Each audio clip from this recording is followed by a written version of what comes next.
রাজার ঘরে ছোট রানী এলো পদ্মাবতী। রাজার আরো 6টি রানীর ছিল না সন্তান, পদ্মাবতীর কোলালতে মিলল সমাধান। বছর যেতে জন্ম নিল 7 ছেলে 1 মেয়ে, হয় খুশির আকাশ হঠাৎ কালো মেঘে গেল ছেয়ে। হিংসেতে যায় জ্বলে পুড়ে বাকি 6টি রানী, যুক্তি করে ঘটায় ওরা 7 কুমারের হানি। সুযোগ মতো 7 ছেলেকে মাটিতে দেয় পুঁতে, বাঁচে একা পারুল ওরা পায় না তাকে ছুতে।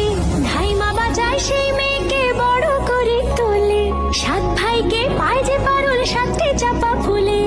এত কিছুর পরেও রাজার বিপদ যে কাটে না, সূর্য নগরে সুখের সূর্য আর ওঠে না।